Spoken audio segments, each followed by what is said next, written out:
Olá, eu sou o Jadson Gomes e esse é o Capitalistas de Merda.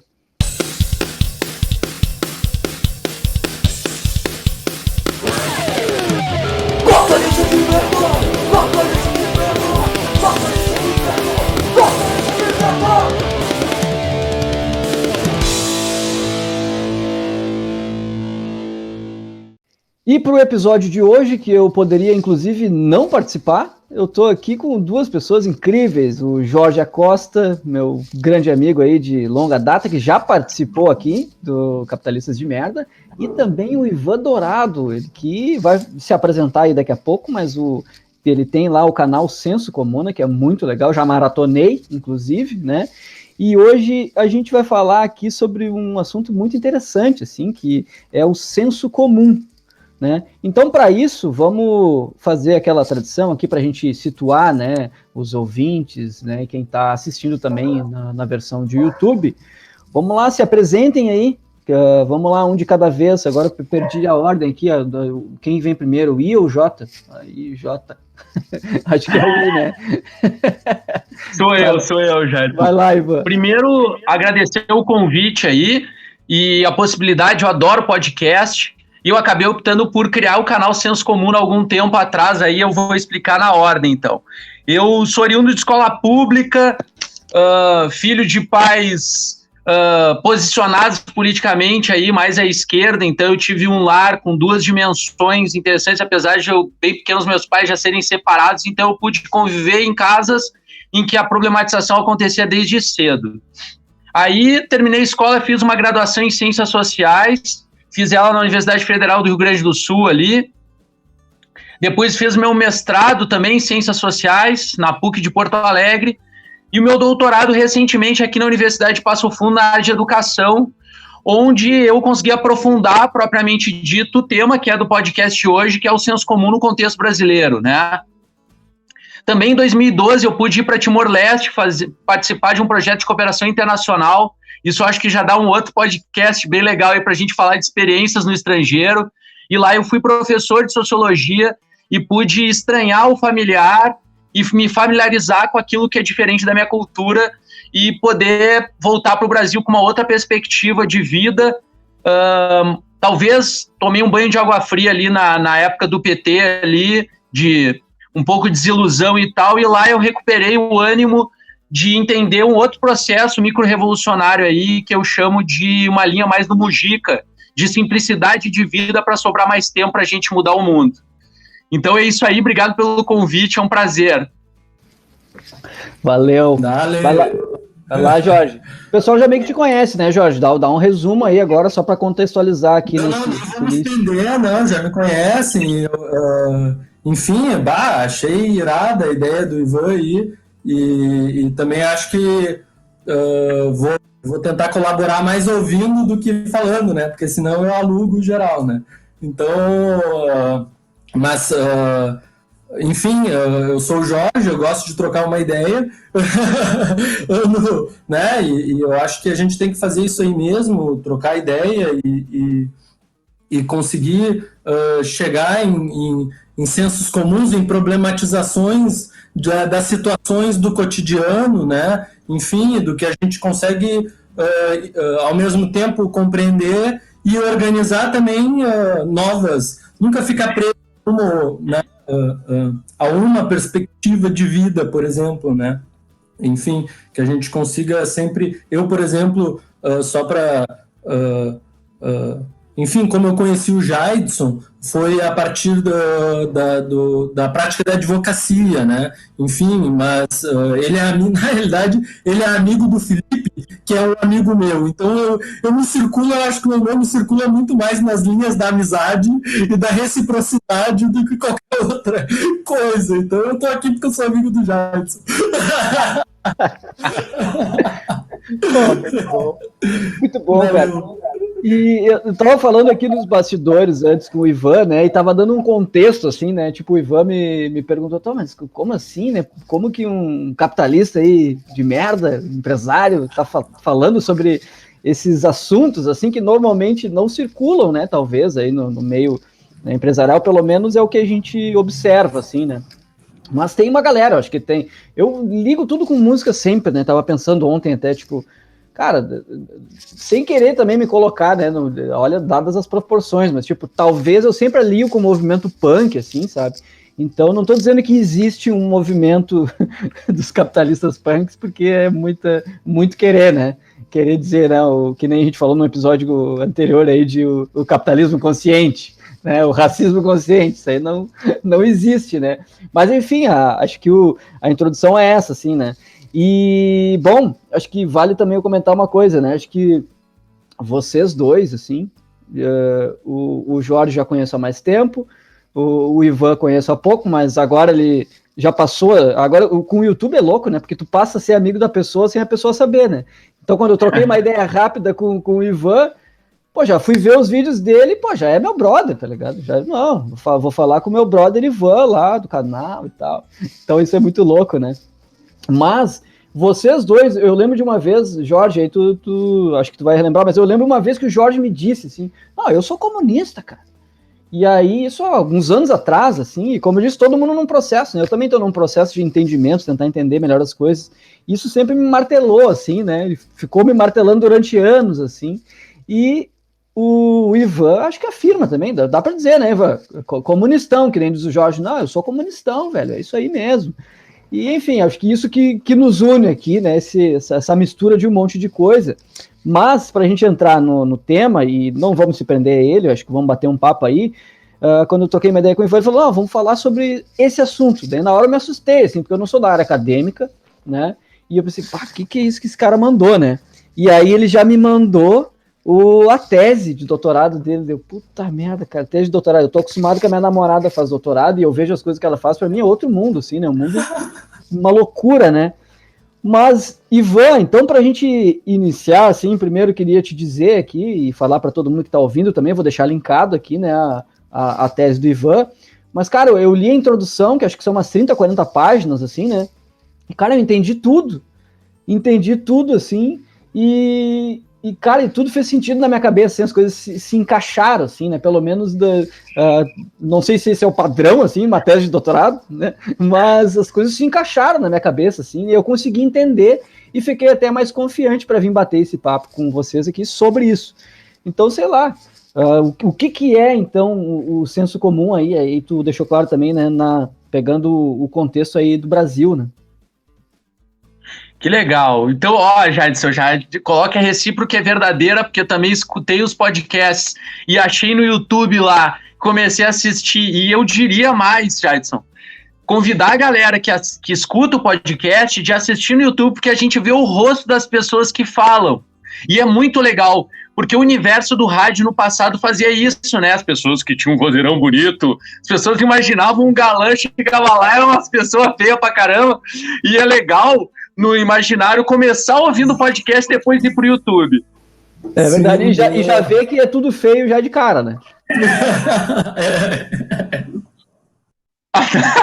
Mas tem uma coisa que é legal, então, para falar um pouco do tema. Primeiro que, sim, eu me assumo comuna, e algo que a galera sempre faz, que eu acho que vocês vão se identificar, é assim, mas o comunismo matou tal coisa e tal. Eu falei, pô, mas tu nem me pergunta qual é o modelo que eu quero. Aí a pessoa baixa um pouco a guarda e diz assim, tá, qual é o comunismo que tu acredita? Eu digo assim, o comunismo que a gente precisa ainda construir, respeitar o contexto brasileiro, cultural, histórico, de potencial humano que a gente tem aqui. Vamos construir um modelo de comunismo, né, recuperando a ideia mais do que é comum, daquela essência do compartilhado, do menos individualista, respeitando o contexto brasileiro, porque a gente vai precisar importar as coisas. Se a gente reclama que a galera é vira-lata em importar ideias estrangeiras, a gente vai ficar remoendo modelos mofados que deram certo ou não deram em outros países. Vamos pensar o nosso. Então, o canal traz essa questão também, um trocadilho, né, senso comuna com senso comum, que é minha discussão de tese, como tu colocou. E para fechar uma questão, assim, antes de começar a entrar no tema, Jadson e Jorge, essa tese, como eu escrevi ela depois de ter sido professor durante 8 anos no ensino médio, isso que é muito importante colocar, eu tive a preocupação de tentar ser o mais claro possível, mais didático possível, pensando no público que não é acadêmico, que tivesse acesso a esse material. Claro que dá para melhorar muito, né? E aí, o que eu percebi? Que o potencial também está em a gente produzir conteúdo, como o podcast, que é o teu caso, produção de vídeo, e no YouTube, para que o conhecimento possa chegar nas pessoas de forma gradativa. Por isso que eu cuido muito da minha linguagem também, como eu falo, também como eu escrevo, para não ser aquele diálogo entre eruditos que falam difícil e as pessoas acabam não conseguindo acompanhar, mas elas dizem no final da tua fala, nossa, tu é muito inteligente, tu fala muito bem, quem dera, mas não entendeu. E aí não serve, né? Mas uma coisa legal que eu queria colocar para vocês é assim, eu sou de formação sociológica, né? Meu mestrado e a minha graduação é na área de ciências sociais e eu me aprofundei mais na sociologia e na antropologia econômica, que é também um tema de um podcast futuro possível muito legal, que é discutir a economia a partir de uma criação humana e cultural como ela é efetivamente, não artificial, como os economistas tentam nos vender por aí. E com essa pegada, eu vou tentar discutir o senso comum por um viés, por um campo de conhecimento que é da sociologia da educação. Então, eu não me aprofundo em todos os filósofos e tal, a origem, eu não vou buscar o conceito e as origens, apesar de fazer um pouco isso na tese, porque, de certa forma, é importante demonstrar esse domínio. Aqui o nosso objetivo é tentar discutir esse processo. Então, eu vou começar por o inverso. Eu vou colocar um pouco do que acontece com os fenômenos que a gente vive, para depois tentar explicar pelo caminho do senso comum. Por exemplo, a gente está no meio de uma pandemia e a galera, e é representativo isso, a galera seleciona a realidade, aquilo que segue ou não segue, seja usar máscara, seja respeitar isolamento, ou acreditar que as pessoas não respeitam isolamento porque não querem, ou o fenômeno do voto, né? A quantidade de bolsonarista e de pessoas que têm em algum nível uma identificação com pensamentos e ideias que o Bolsonaro coloca, que de alguma forma se associam à figura dele, e mesmo que o cara faça absurdos, a gente identifique coisas absurdas que ele faz e fala, tem uma porcentagem significativa da população que continua abraçando o cara, esperando, por exemplo, assim, saiu uma nova determinação do Ministério da Saúde, mas deixa eu ver o que o meu presidente vai dizer para o que eu tenho que fazer. Tipo, é uma pessoa que não tem pensamento próprio. Então, esses elementos que atravessam também o tio do churrasco, a tia do churrasco, que bebia quando a gente era pequeno, falava um monte de merda, e a gente dizia, não, é o tiozinho ali, a tia chata lá, que mora longe lá, que pensa assim, deixa ela falar, ninguém incomoda para não causar transtorno no churrasco. Pois é, toda essa galera desses tio e tia que bebiam no churrasco das famílias se juntaram junto a uma postura também de compartilhamento de visão de mundo, a grande mídia tem uma responsabilidade sobre isso, e elegemos o tio do bolicho, sei lá, o tiozinho do boteco que fica ali no canto, ali já aposentado, falando o que ele pensa. Todos esses fenômenos que eu trago aqui, eles se atravessam da dimensão do senso comum. Quando a gente pega a palavra só senso comum, por exemplo, a gente pensa assim, bom, é um senso compartilhado, é uma ideia de uma percepção da realidade que é compartilhada. Mas se a gente for acompanhar, muitas pessoas, isso tem a ver com a discussão da minha tese, né, que elas acreditam que cada um pensa e é livre para pensar o que quiser e escolhe o que pensar. Uma lógica tipo autogerminada, que a pessoa acorda um dia e diz assim, você é a favor das cotas. A pessoa acredita que ela vai criar ideias dentro dela. E por um viés sociológico, não é isso que acontece efetivamente. A gente é resultado dos contextos sociais, educacionais e experiências que a gente viveu. Quem não viveu uma experiência, por exemplo, para discutir um episódio, inclusive, do Capitalistas de Merda, sobre o capitalismo ser racista, tem pessoas que acreditam que tem quem escolha ser racista, quem não escolha ser racista. E efetivamente não é isso que a gente tem. São pouquíssimas as pessoas que efetivamente conseguem tornar consciente as suas escolhas e as suas visões de mundo. grande parte delas, eu gosto de fazer o uso do samba do Zeca Pagodinho, que ele diz, deixa a vida me levar, a vida leva eu. Efetivamente, grande parte das pessoas é isso aí. Claro que elas têm alguma dimensão de reflexão, claro que em alguns momentos elas vão poder refletir sobre algum ponto do que elas acham e pensam numa conversa, mas vai depender também das pessoas que estão no entorno delas. Se tu só é fechado com pessoas que torcem para um time e enxergam a vida de uma forma, a grande chance de tu reproduzir isso, tu não questionar, que é o exemplo que eu dou dos meus alunos que moram em cidade pequena. Mesmo eu não tendo vivido em cidade pequena, eu sei que o universo masculino é chegar aos 16 anos, ter um carro rebaixado, botar o som do carro, botar umas latinhas de cerveja dentro e ficar dando volta na quadra e dizendo que isso é balada. Isso é quase em regra nas regiões de interior e às vezes também de capital. Aí os meus alunos dizem assim, como é que tu sabe, professor? Tu não nasceu na minha cidade. Pois é, mas é um fenômeno compartilhado, é o universo de desejar ter um carro para ser um homem e ser um figurão dentro da cidade porque tem o seu carro, ou usa o carro do pai, sei lá. Por que eu estou trazendo essas questões? Porque, efetivamente, a formação do senso comum ou da visão de mundo que a gente tem é resultado de um fenômeno social, que é a socialização, que todo mundo passa por ela. Alguns têm sorte de vir de um lar onde o mundo não é só a opinião dos pais. Os pais leem, os pais discutem, os pais dialogam, os pais estão abertos ao diálogo, mas, infelizmente, grande parte dos lares não é isso que acontece. E muitos dos alunos que a gente vê dentro da universidade, eles dizem assim, professor, muito legal isso, mas em casa eu não consigo falar, porque meu pai diz assim, isso aí tu acha aí na teoria, na faculdade. Eu que sou teu pai mais vivido, porque eu vou te dizer o que é a verdade. Com o tempo eu vou te ensinar. Bom, o que a gente está vendo? Existe uma primeira concepção que nos ajuda a entender que no campo científico foi muito importante, que é entender a diferença entre senso comum e a opinião, eu vou usar como sinônimo aqui, e o pensamento científico. E a gente pode começar explicando que existe uma diferença.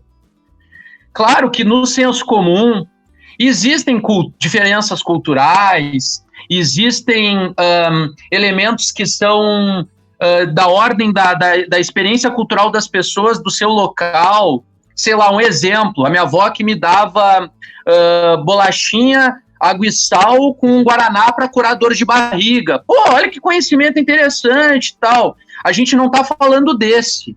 A gente está falando do senso comum que opina sobre a realidade social, que emite uma opinião sobre os fenômenos sociais. E quando a gente opina, a gente está julgando a realidade. E essa é a grande sacada que a gente entende. Toda vez que tu está julgando uma realidade, tu está dando a tua opinião sobre ela, e uma coisa é muito difícil de dissociar na outra. Eu faço exercício de dizer assim, digam o que vocês acham dessa garrafa. Aí a galera diz, ela é azul, ela tem uma tampa prata e tal, beleza. Qual é a tua opinião sobre a garrafa? Aí a galera diz, eu não gosto, eu gosto, eu não gosto da cor, a tampa não me atrai, é garrafinha fitness, tá, beleza.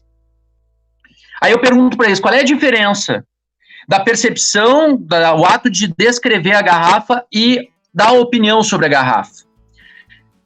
Efetivamente, a segunda dimensão é que tu não vai querer entender a garrafa, tu só tá dizendo o que tu acha dela e qual é o teu julgamento sobre ela. E quando a gente faz esse mesmo processo com a realidade, a gente está usando o nosso senso comum, e isso pode estar criando uma espécie de uma bolha em volta da gente, que nos impede de enxergar a complexidade do real.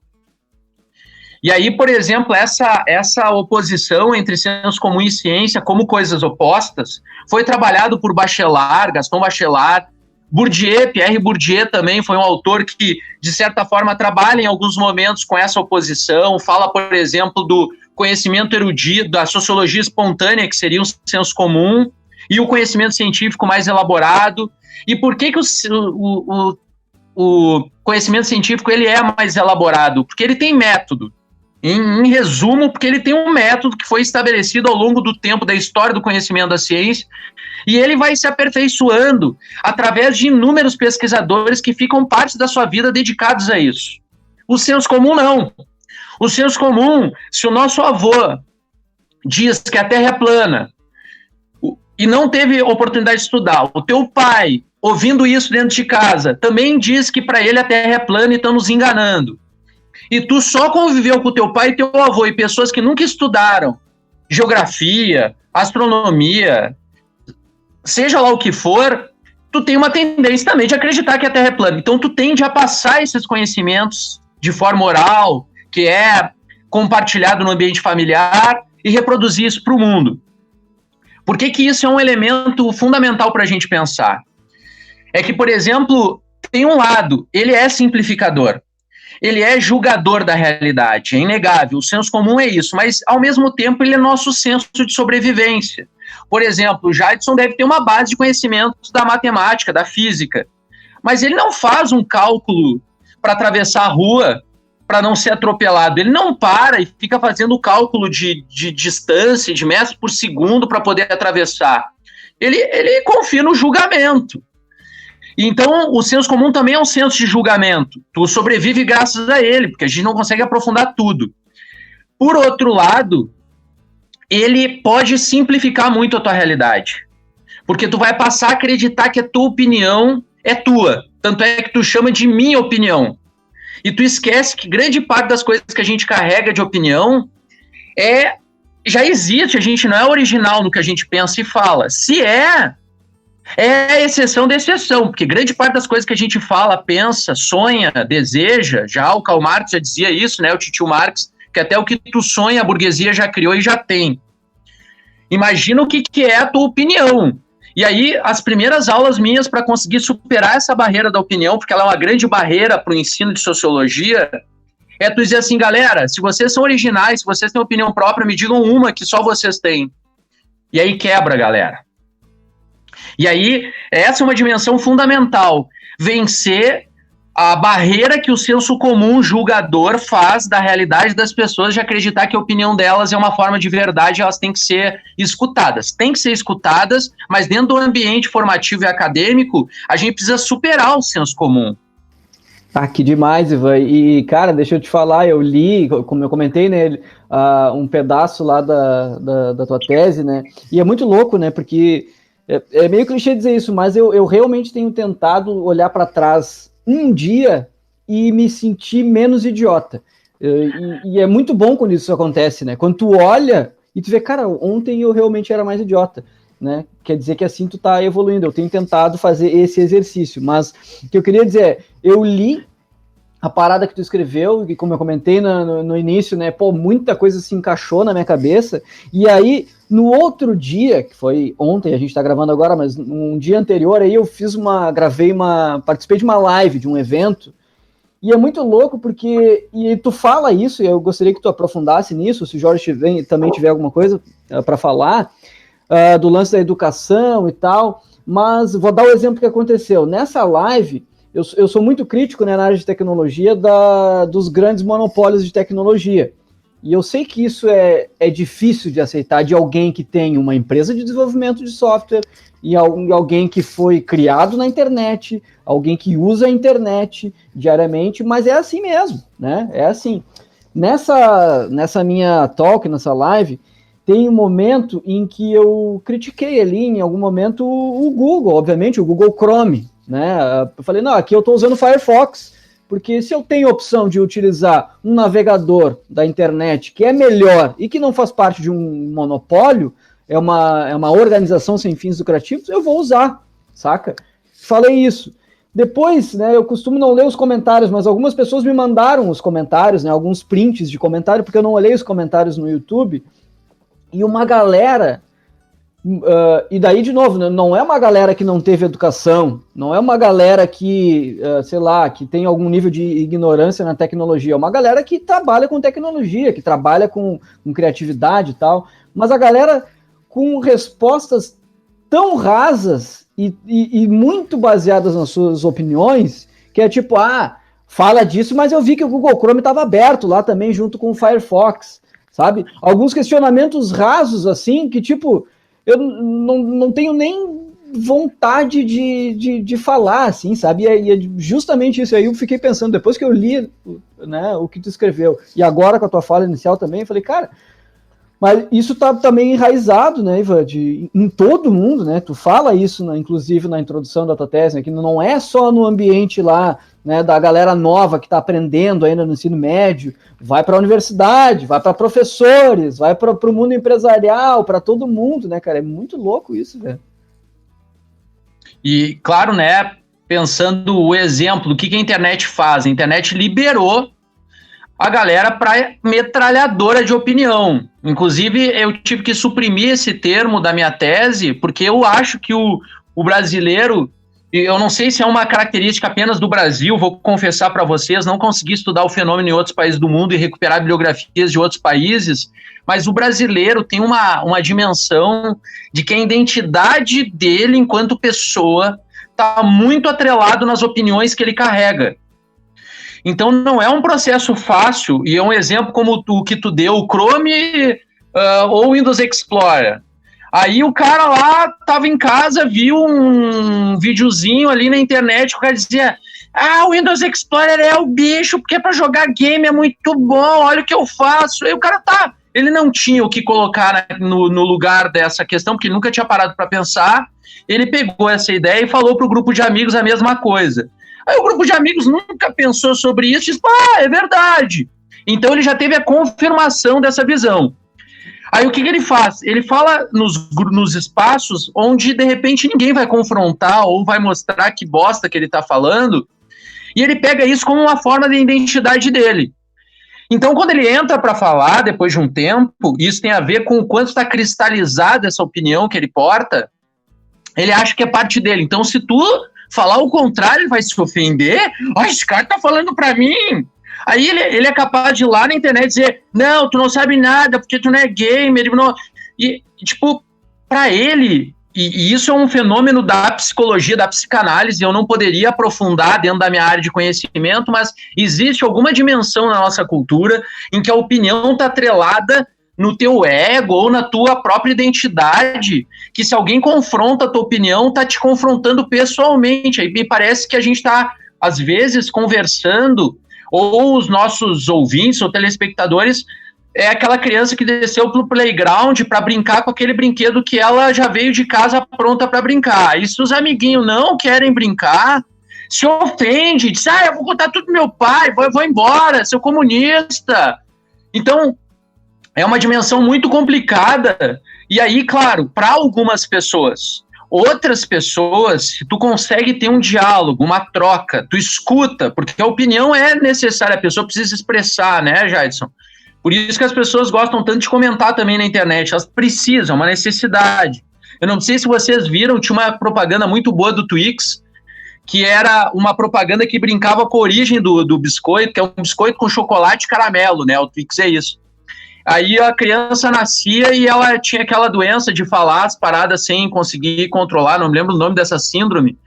E a criança, a primeira coisa que ela falou foi chocolate. Aí o cara passava a vida dizendo chocolate, não sei se vocês lembram dessa.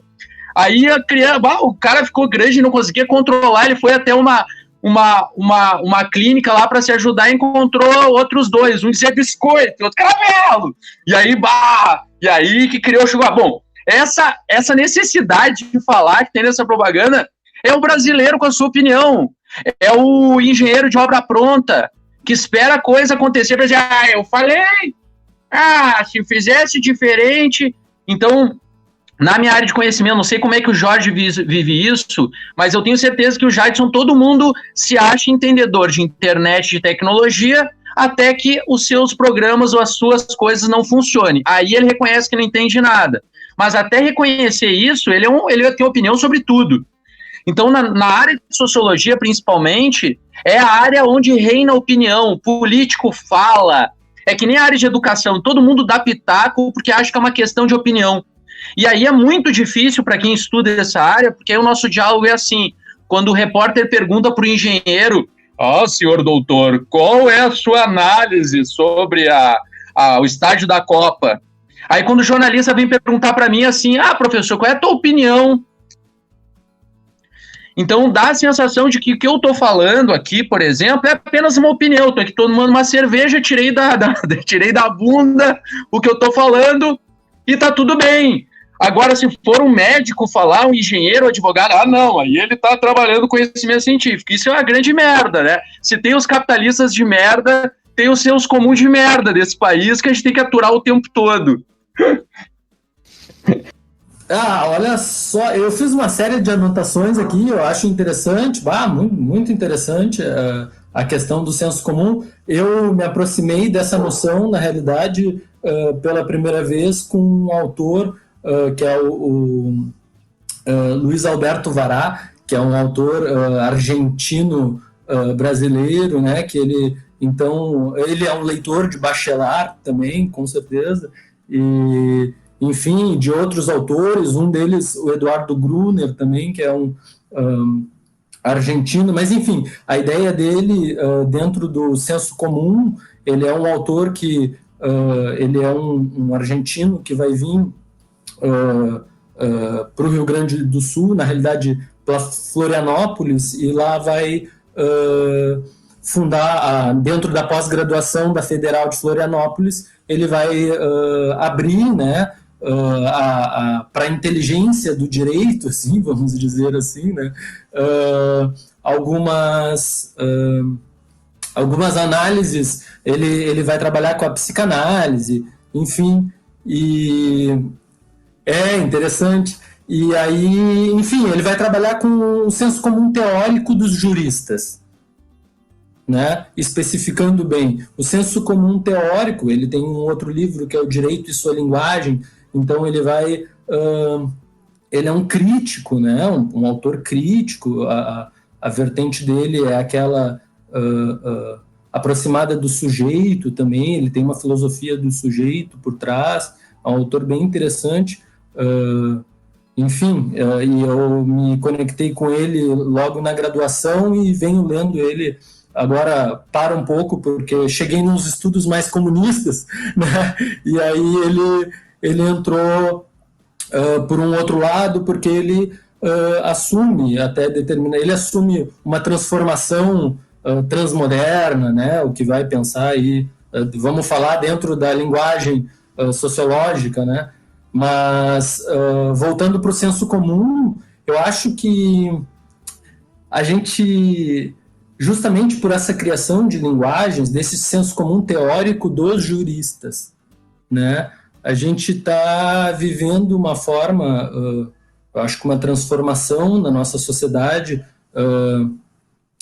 que embarca, quando entra nessa sociedade da informação, só para pegar um autor da sociologia, né, o Castells, por exemplo, ele vai falar de dos fluxos informacionais e tudo isso, mas enfim, voltando para o comunismo, eu acho que a gente ainda não aprendeu a lidar com o nosso senso comum, né? Como a gente vai construir alguma coisa em cima desse grande outro que a gente realizou como internet, né?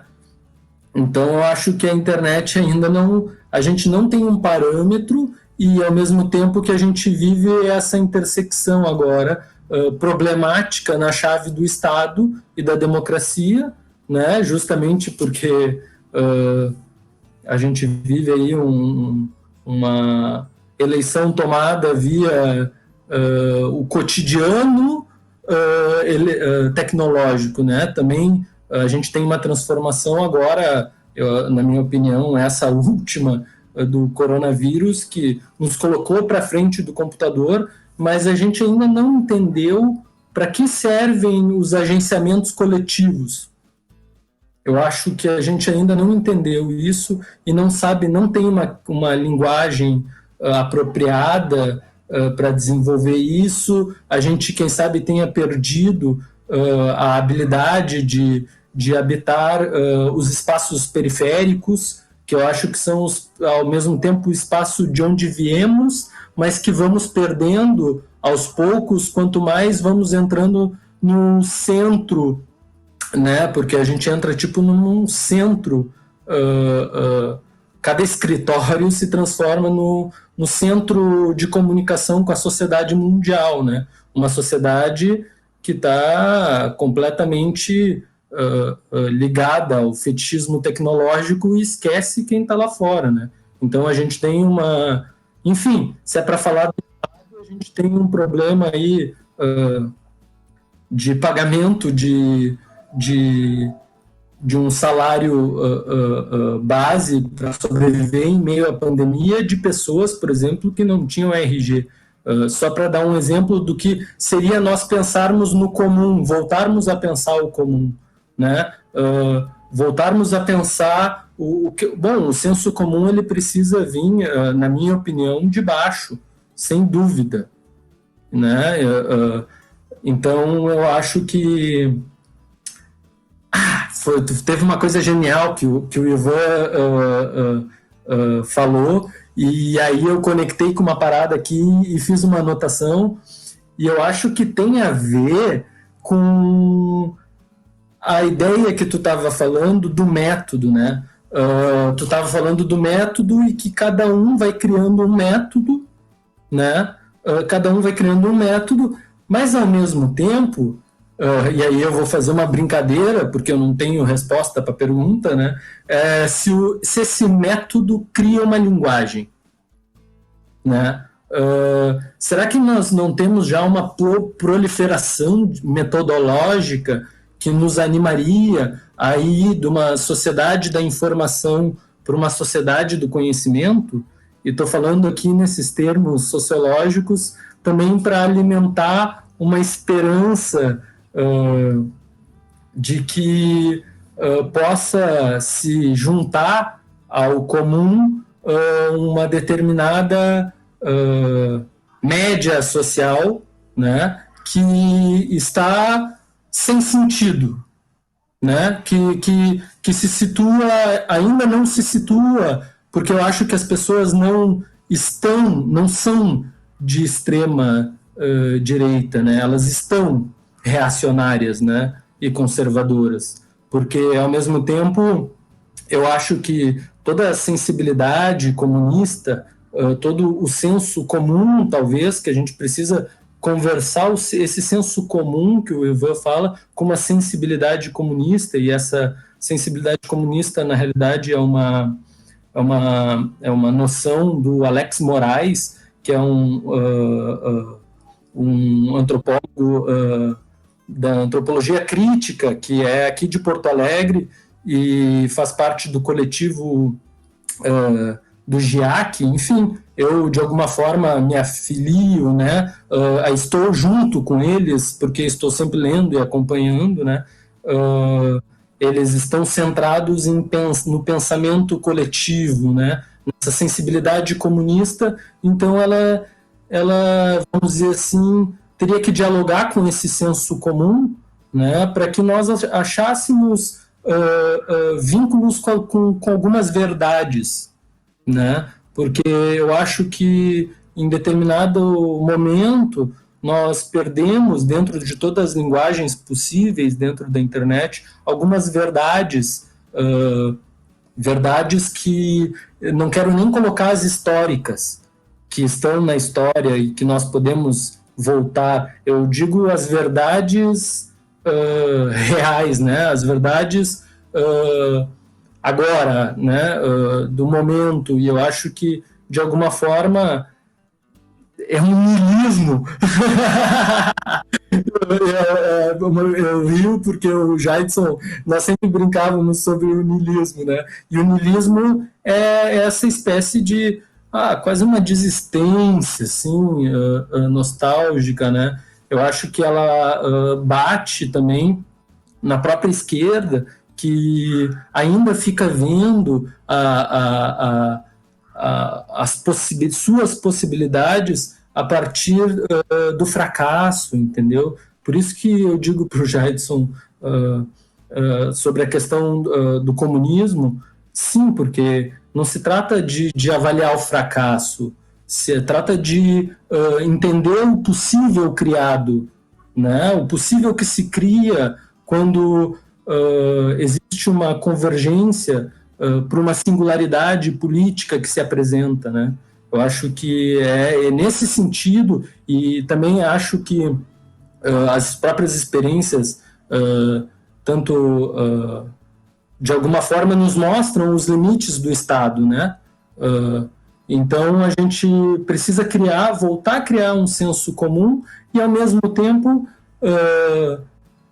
se aproximar, porque a gente precisa se aproximar, ao mesmo tempo, nos colocar num lugar comum, porque os lugares são comuns, né? E a gente que foi sendo privatizado, e eu acho que é interessante também algumas coisas que tu colocaste sobre a questão da opinião, porque a opinião ela é uma categoria da própria ideologia democrática, né? A opinião é livre, mas é uma democracia também que se baseia em representações o tempo inteiro. Então ela não está quase nunca preocupada no nível da verdade, né? Então, no nível da relação com o real, né? Então, normalmente na operação policial é onde se encontra o real do Estado, né? Mas o Estado não tem outra maneira de encontrar um real, quem sabe, da população com fome, ou, enfim, é só dizer que, de alguma forma, eu acho que os possíveis do Estado realmente não estão abertos para o comum, né? No momento atual, não estão mesmo, e eu acho que, de alguma forma, a esquerda, historicamente, não conseguiu construir, né, essa ponte com o comum, né? Ela foi construindo por um outro lado, né? Enfim, mas eu não vou alugar aqui também. Jadson, toca aí.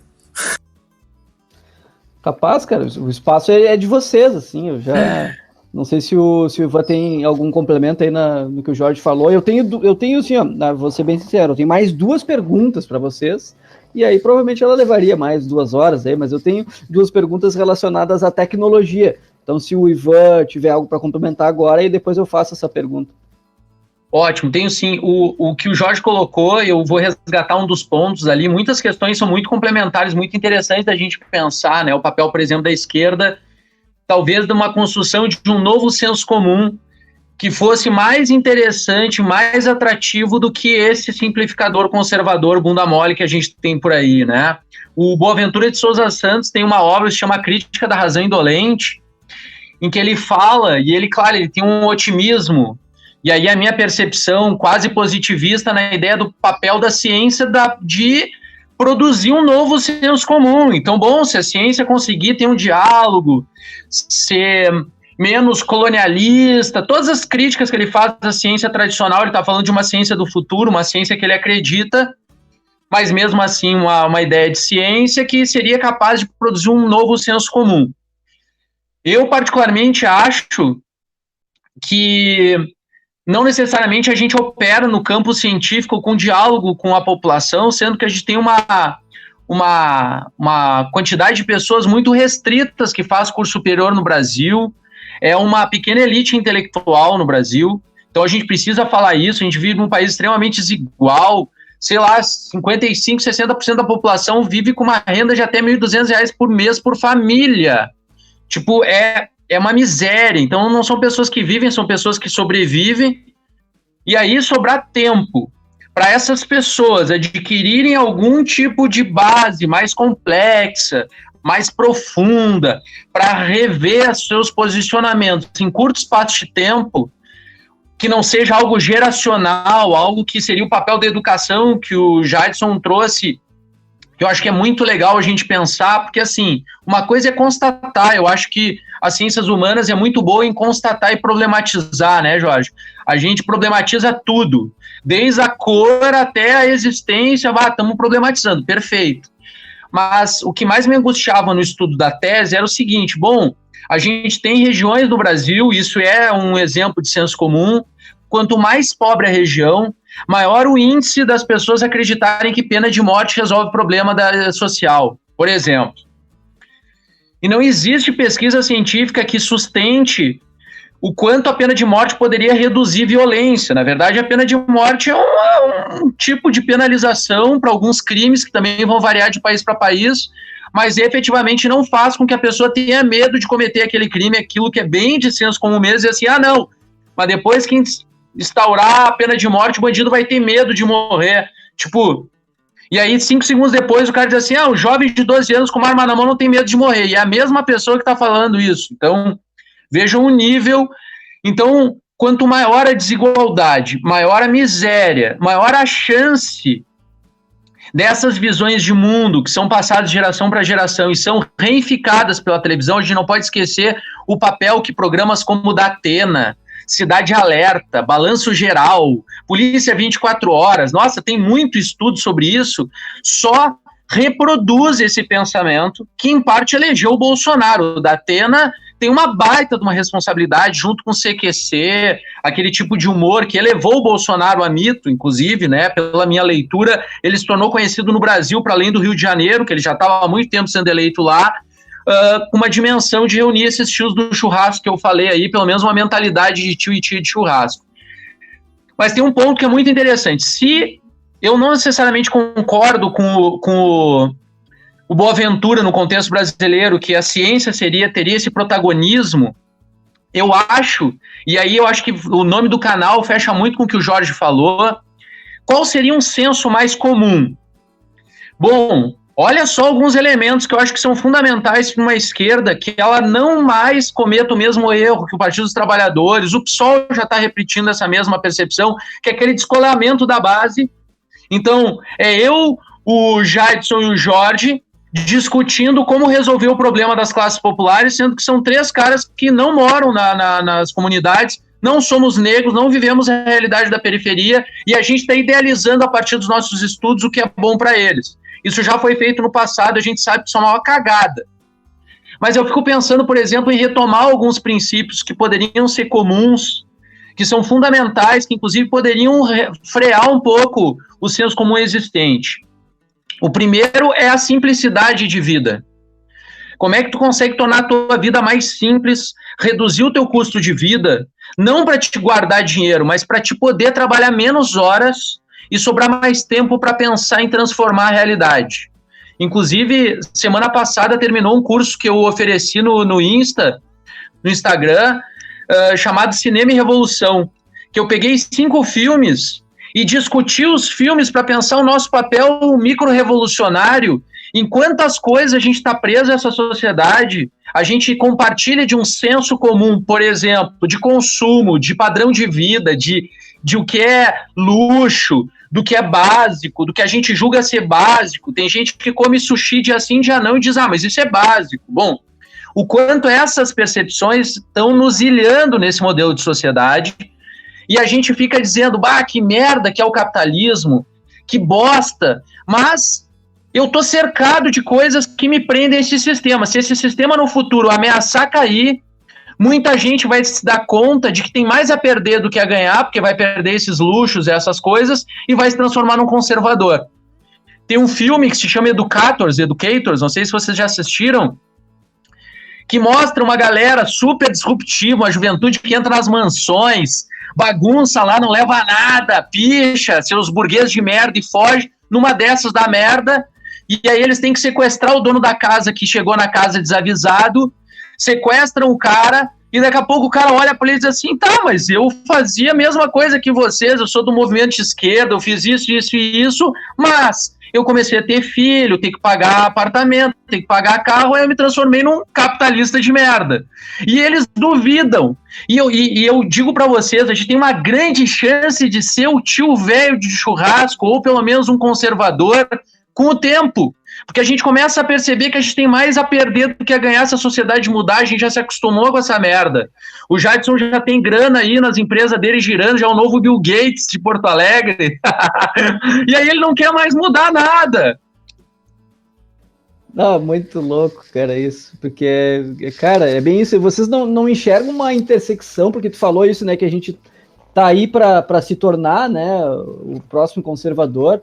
E, cara, vocês não enxergam uma intersecção em todas as pessoas, assim, provavelmente entre nós três aqui, se a gente começar a conversar sobre alguns assuntos, provavelmente a gente vai chegar numa coisa que um ou outro vai, né, quer ver um exemplo? Falando com os amigos num canal que a gente tem ali, WhatsApp, sei lá, a galera ali, galera consciente, galera, né, só que, cara, aí, sei lá, alguém falou, não sei o que, Pablo Vittar, tá louco, é o Pablo Vittar, eu odeio isso aí de chamar de Pablo Vittar.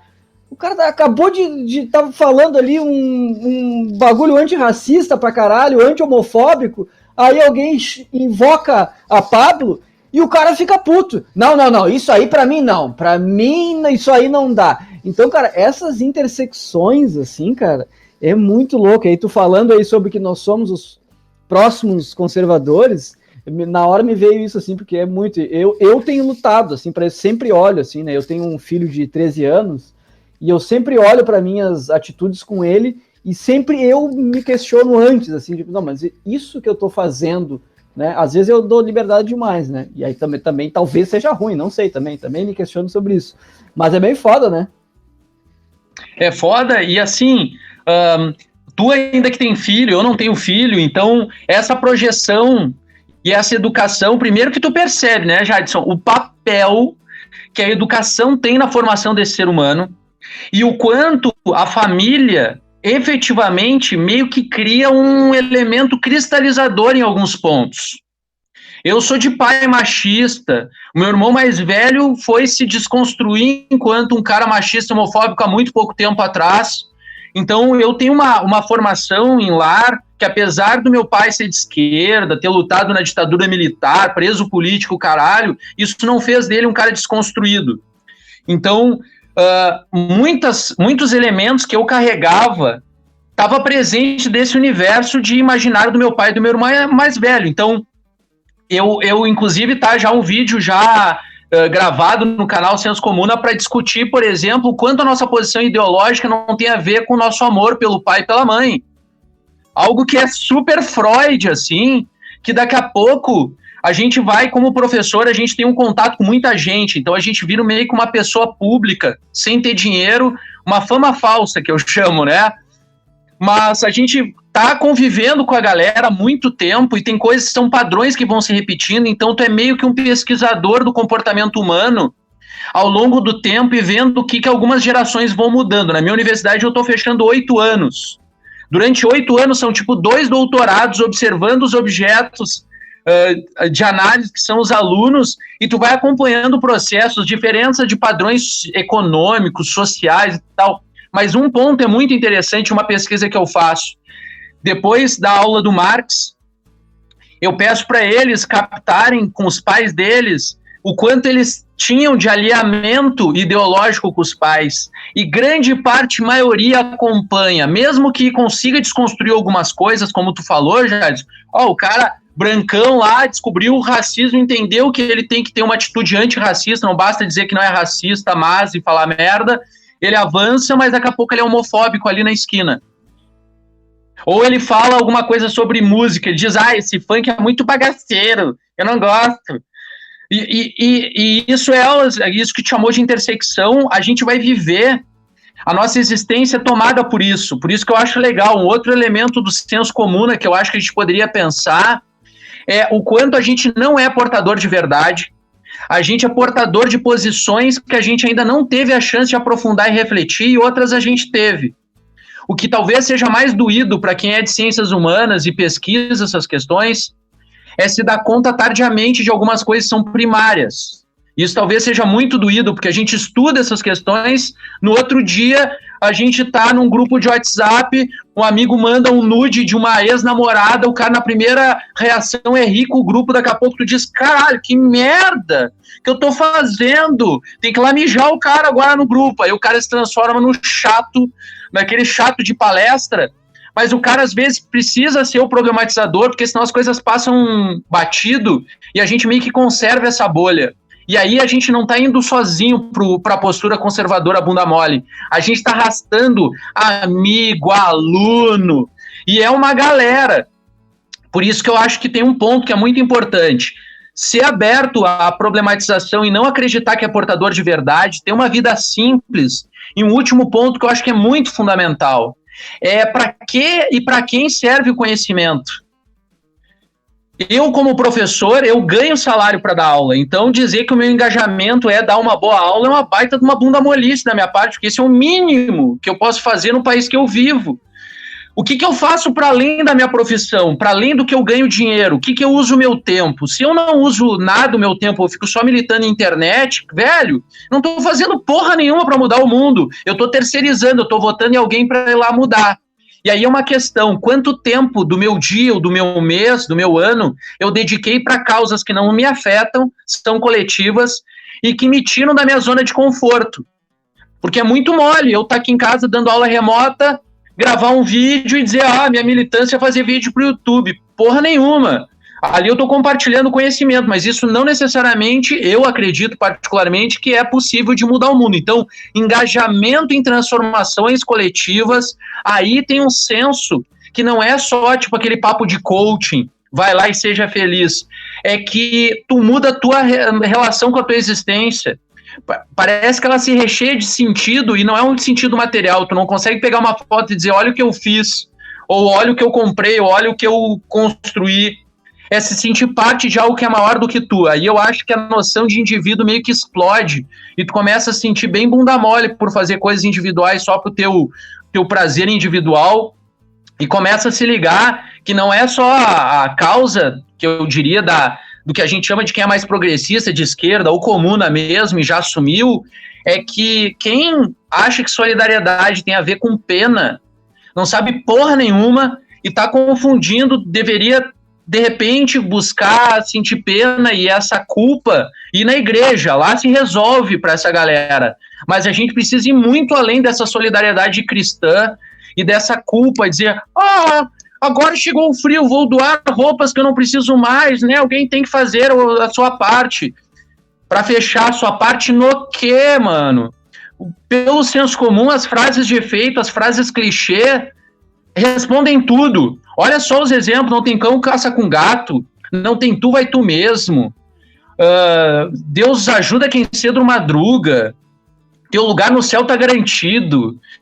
E a solidariedade que Deus lhe pague. Eu sou ateu, eu respeito muito as religiões, mas se a gente ficar só nessa dimensão, com certeza não muda bosta nenhuma. Mas a gente fica meio com uma espécie de alívio. Eu não sou tão senso comum assim. Porra! Então, cara, assim, eu acho que eu vou... Enfim, acho que nas duas últimas falas de vocês aí, realmente dariam mais vários episódios, assim, e, tipo, muita coisa realmente ajuda a clarear, né, ouvindo o que vocês estão falando. Deixa eu perguntar aqui essa parada, que, de novo, a origem dessa pergunta foi lendo lá, né, a tua tese, Ivan, e também ouvindo aqui tu falando algumas coisas, e aí tentando trazer pro mundo da tecnologia, e também para dar o contexto para quem está ouvindo, para quem talvez não saiba, mas os meus estudos, assim, nos últimos tempos, estão relacionados ao impacto da tecnologia na sociedade, assim. Então, que é o velho lance da construção, né? Um tempo as redes sociais eram legais, e daqui a pouco tu começa a achar que não é tanto, né? Pelo menos eu, né? Com a minha crítica e sabendo de como as coisas funcionam, até chegar ao ponto de que eu saí das redes sociais, já faz 2 anos, não uso e venho estudado cada vez mais, né, sobre esses grandes monopólios e como que isso influencia a sociedade, influenciar, no caso eu estou falando da influência ruim, né, não estou falando da influência boa, que claro, né, todo mundo, de novo, entrando naquele lance raso, mas o Facebook eu consigo falar com, agora, por exemplo, na pandemia, eu consigo falar com, sei lá, um parente que está em outro país. Sim, isso já está implícito, isso já está resolvido, né? A internet já faz isso há muito tempo. Eu estou falando dos problemas. E aí a minha pergunta é, já que a opinião não passa de uma réplica da opinião de alguém, que não Ivan comenta, né? Esse alguém pode ser família, amigos, podcast, youtubers, né? Tudo mais. Aí eu faço uma relação com as máquinas, então, né? E aí essas máquinas, estou sendo bem, né, resumindo bastante, as máquinas é a internet, né? Tudo que foi criado aí nos últimos anos, né? Então, a opinião, se ela vem de alguma opinião, e com todo esse uso de internet massiva nos últimos anos, assim, desenfreado, sem regulação, não que a regulação seja a solução, porque não é, né, a gente já falou disso, inclusive, mas essa opinião que pode ser, inclusive, manipulada e fabricada pelas redes sociais, pelos grandes monopólios, pelos governos, que nem a gente tem exemplos, né, nos últimos anos, né, tem tem um documentário, isso já é sabido, né, que fala bastante sobre isso, lá no embrião de tudo que veio de ruim aí lá na União Europeia, né, de a pessoa fazer algumas perguntas assim e começar a entender que as pessoas realmente não sabiam, né, e estavam justamente replicando coisas que tinham ouvido. não, sim, não quero que os imigrantes venham pegar aqui o meu trabalho aqui e tal, sendo que nem existia a cidade, o número de imigrantes na cidade era ridículo, né? E aquilo começou a se tornar, né, um senso comum aí e tal. Mas a minha pergunta é isso, assim, sabe? Tipo, eu sei que talvez não tenha ainda uma resposta, mas eu gostaria de ouvir vocês, assim, sobre, tá, o que dá para fazer? A gente já tem aí boicotes, né, ao Facebook, né, nas últimas semanas aí acontecendo, né, muito relacionado às publicidades e quem anuncia, né, e que acaba indo para o Facebook saindo, e grandes empresas saindo, então o Facebook já tem prejuízo aí de bilhões de dólares, né, por conta dessa máquina e desse poder que eles têm na mão, né. Mas voltando ali, então, sobre essa fabricação e manipulação, então, do senso comum, como que a gente resolve, ou o que vocês têm para falar sobre isso? É bem legal, porque a tecnologia, ela veio que, na minha percepção dessa linha que eu adotei aqui para conversar com vocês, ela multiplicou e multiplicou o quê? Multiplicou a forma de acesso das pessoas, uma espécie de atalho, né? Se a gente for pensar, né, que as pessoas, muitas vezes, a gente não tem tempo de se informar sobre tudo, não tem tempo de se aprofundar sobre tudo, e não tem tempo de superar senso comum em todas as áreas do conhecimento. Isso é fato. Então, tem coisas que a gente opina, e quanto mais consciência a gente tiver, que quando a gente não sabe sobre algo, e não pôde estudar sobre, a gente mais pergunta do que fala. Eu acho que esse é um princípio de humanidade bacana, que a escola deveria estimular muito na gente. Mas quando eu comecei como professor, inclusive esse tema, na minha introdução dessa tese, eu falo sobre o quanto esse tema começou a surgir quando eu tinha 22 anos, comecei a dar aula em ensino médio. E os alunos já chegavam lá e diziam, professor, pena de morte, manda matar tudo e vão começar de novo. Isso era recorrente e atrapalhava o ensino. E naquele tempo a gente tinha Orkut, que era uma plataforma bosta em comparação com o que a gente tem hoje. Mas já tinha a possibilidade de correntes, de coisas que ampliavam percepções e faziam com que as pessoas não se sentissem tão sozinhas em relação do que elas opinavam. Eu tenho uma hipótese, né, eu não pude pesquisar sobre, mas que na nossa mão, assim, quando a gente separa os dedos, é as brechas que a gente tem de conhecimento. Alguns têm mais brechas, outros têm menos e tal, mas é uma metáfora. Quando vem as informações prontas e elas começam a encaixar nessas lacunas que tu tem, às vezes é uma só que encaixa e já é suficiente para te sentir com um certo poder de falar sobre aquilo. E o que as redes sociais hoje fizeram de forma interessante, né? Primeiro que esses aplicativos, Facebook, Instagram e tal, eles não criaram a lógica das bolhas, eles só reproduziram o que já existe na sociedade, só que numa escala absurda. E aí eu até digo, não sei se a gente tem sorte ou azar por não falar inglês fluente nesse país de forma massificada, porque eu até tenho medo. Porque talvez coisas que lá nos Estados Unidos, de supremacista branco, que tem orgulho de dizer que poderia estar ainda mais massificado aqui do que alguns youtubers, inclusive uma delas presa ali, que teve que sambar na cara da sociedade para ir para a cadeia, né? Como vocês já falaram antes no episódio anterior. E, de alguma forma, as redes sociais replicaram as panelinhas que a gente cria ao longo da nossa vida. A gente tende a se associar com as pessoas que pensam parecido ou têm uma postura parecida com a nossa. Por isso que eu acho muito louvável o Jadson com a vontade de convidar pessoas que pensam diferente para poder conversar e dialogar. Eu só sinto que esse mesmo espaço a grande mídia não dá. E aí a gente fica naquele purismo, vamos trazer alguém que pensa diferente, mas quem pensa diferente do que o hegemônico não está dando entrevista e não está na grande mídia. E aí a gente aqui fica também dando eco para os malucos, como é esse CNN Brasil, né? Que põe lá o cara que é terraplanista dizer que vai dialogar com alguém que diz que a Terra é redonda, é surreal. Então, eu sempre acho assim, eu já fui provocado, inclusive, assim, tu usa o teu YouTube aí só para falar as coisas que tu concorda.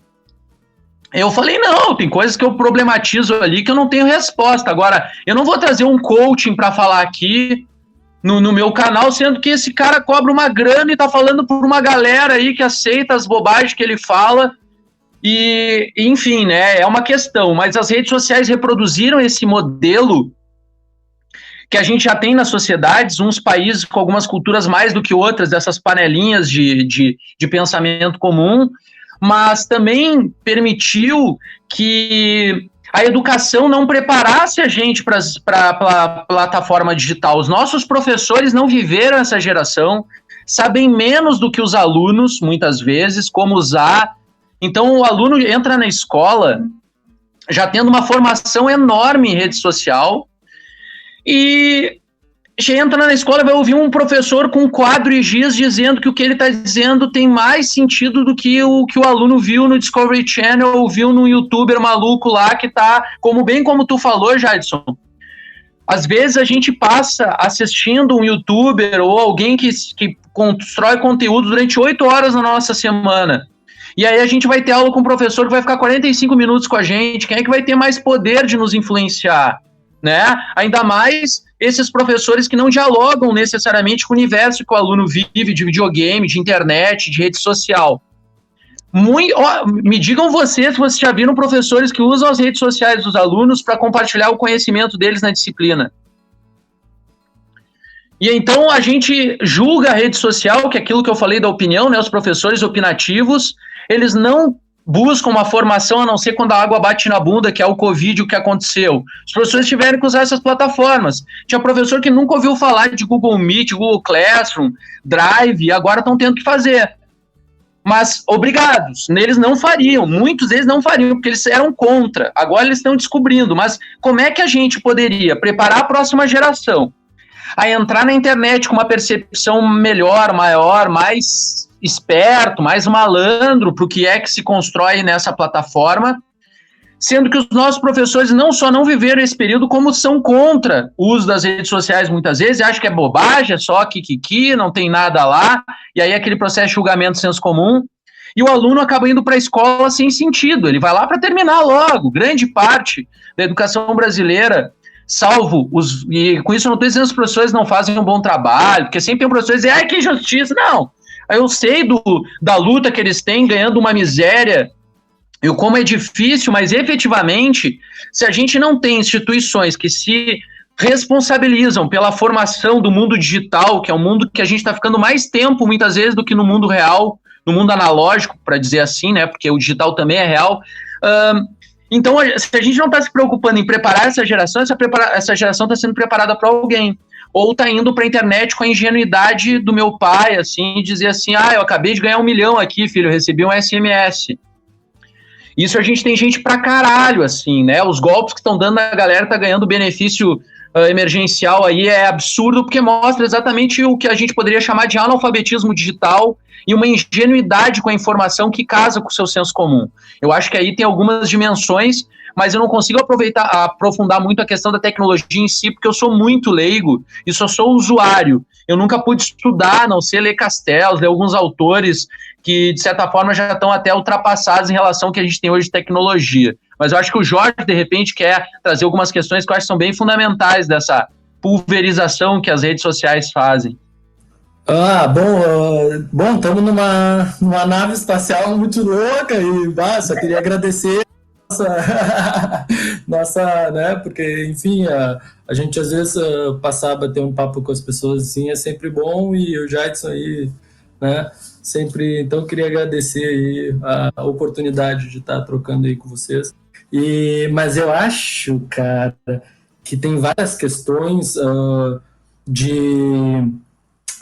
primeiro, lá do papo anterior, que era o Jadson falava sobre a questão, meu Deus, da decadência, né, da internet, e eu achei interessante porque o Jadson sempre foi um dos primeiros caras que me apresentou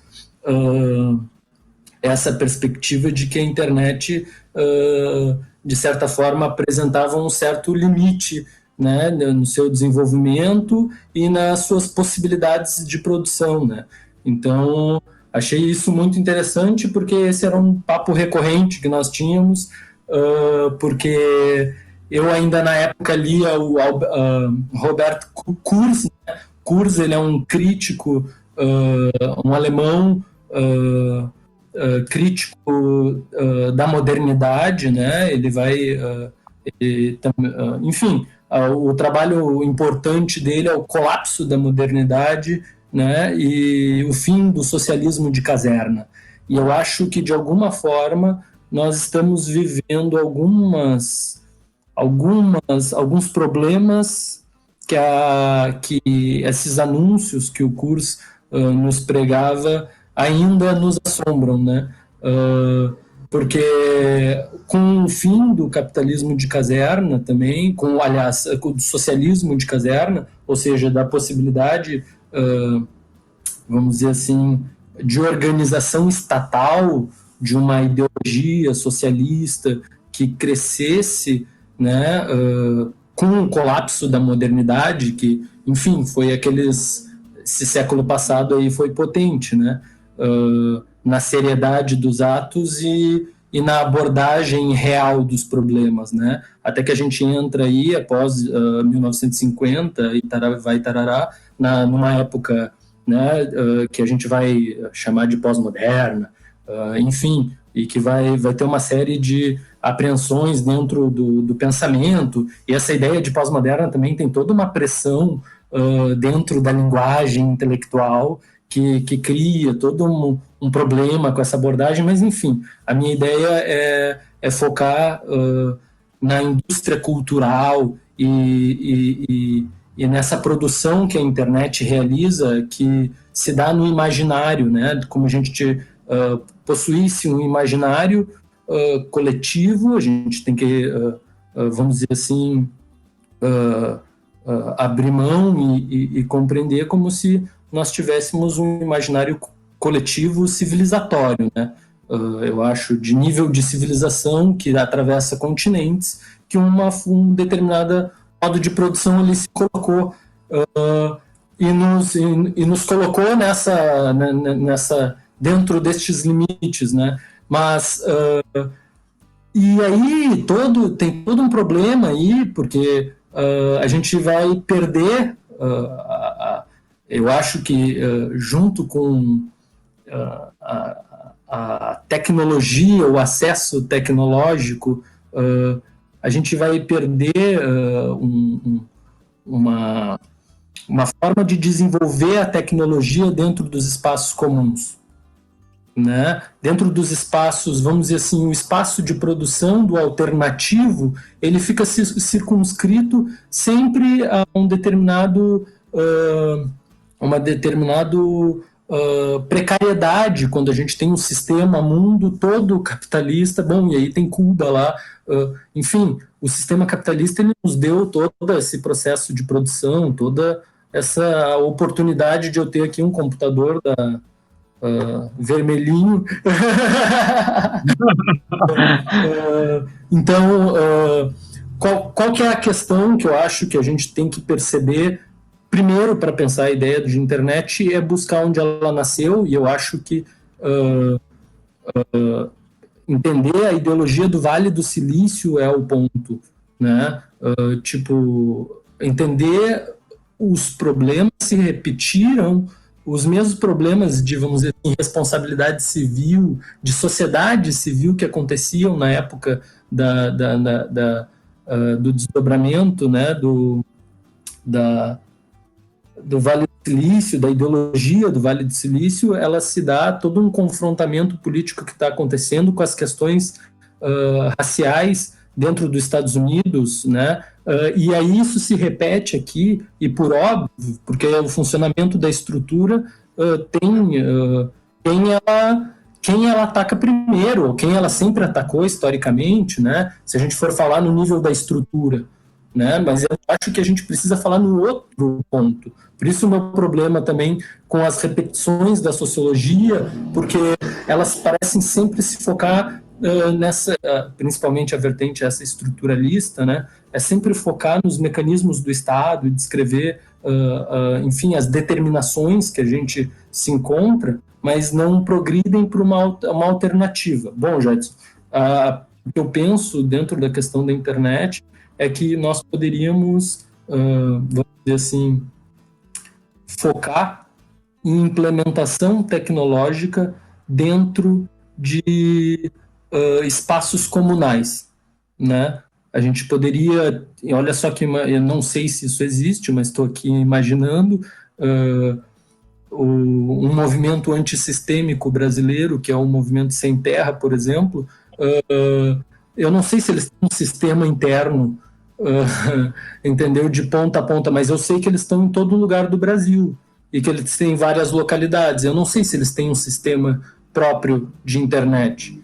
E talvez isso seja interessante, né? Então, como a gente vai criar sistemas comunais, né? Com comunicação interna? Como é que, a gente tem, por exemplo, os caras, eu não sei, não me lembro agora em qual país, em qual cidade dos Estados Unidos que eles plantavam antenas piratas, né, nos prédios para ter comunicação entre os bairros, porque a gente vai precisar disso, entendeu? A gente precisa de internet para todo mundo. Só para botar se a questão da internet, como comunizá-la, né? Né? Então, e não só comunizar ela nos espaços periféricos, mas também como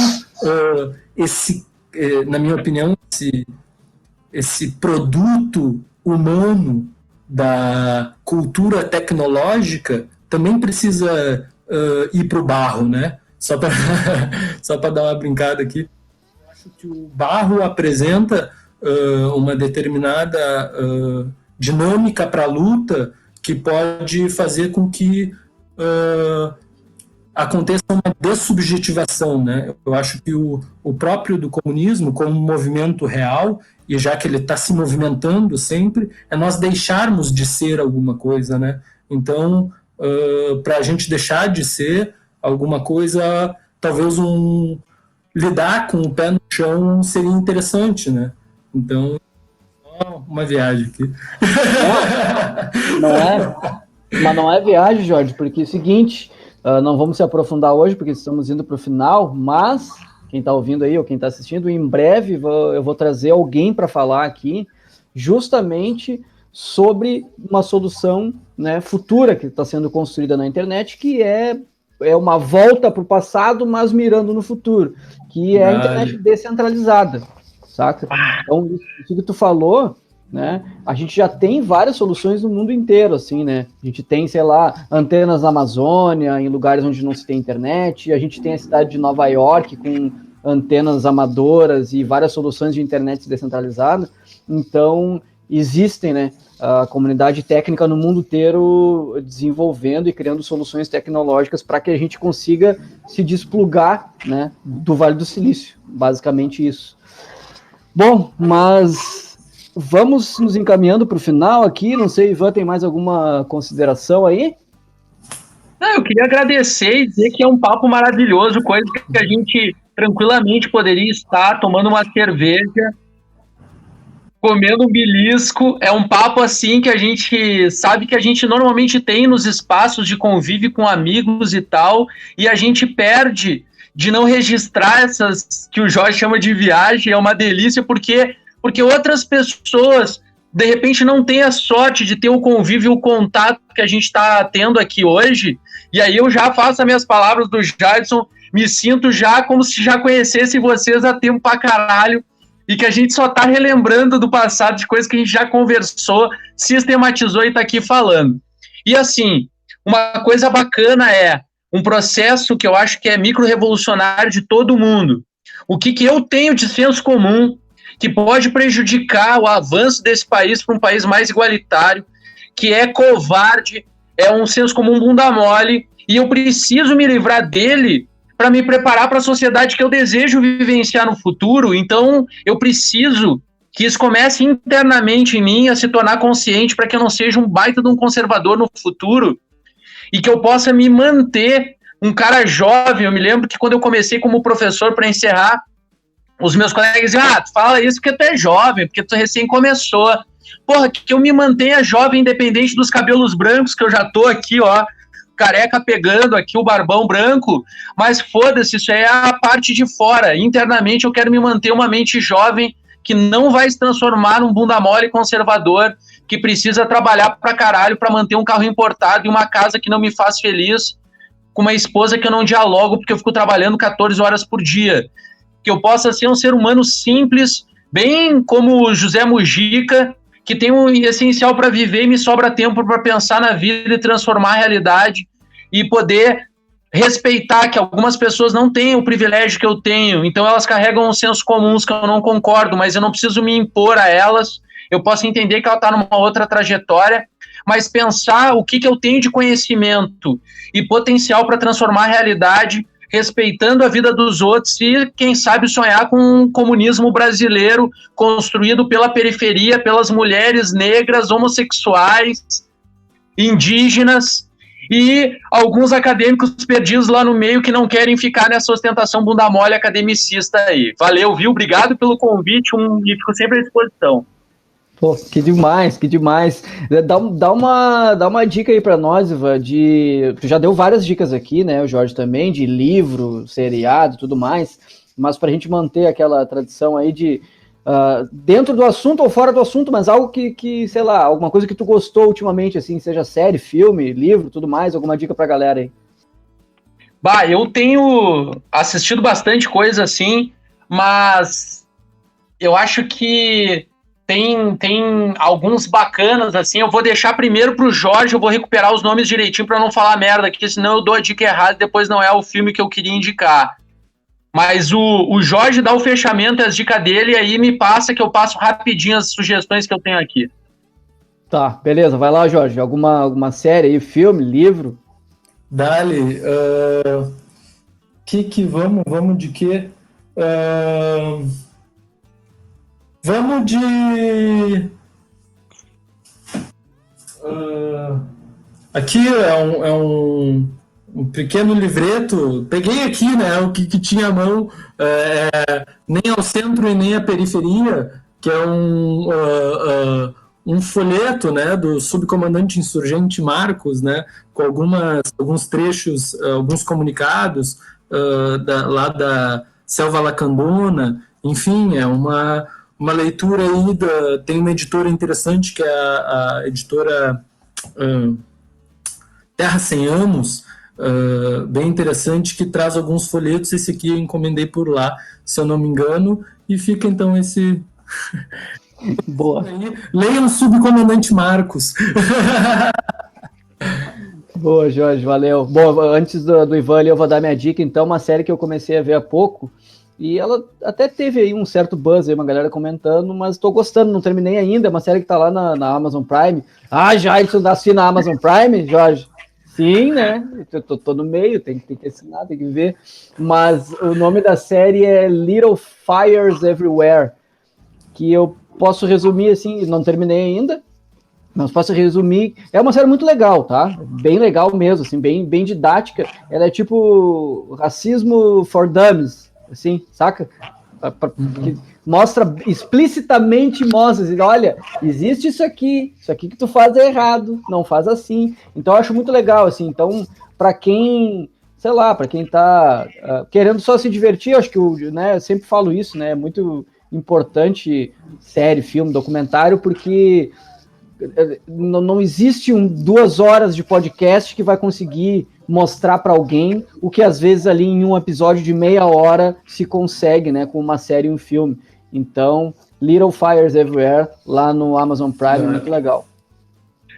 Então, para indicar aqui, fazer as dicas finais, primeiro acesse lá no YouTube Senso Comuna e se divirtam com os vídeos lá. Eu acho que quem ainda não conhece vai curtir, comenta lá, vai ser bem bacana. Tem uma série que eu achei a maior piração, se chama Midnight Gospel, que é uma loucura no Netflix. Cara, aquilo ali é uma viagem. Eu ainda não consegui assistir de novo para prestar atenção no desenho. Eu fiquei só nos diálogos, porque é uma densidade incrível, uma dica.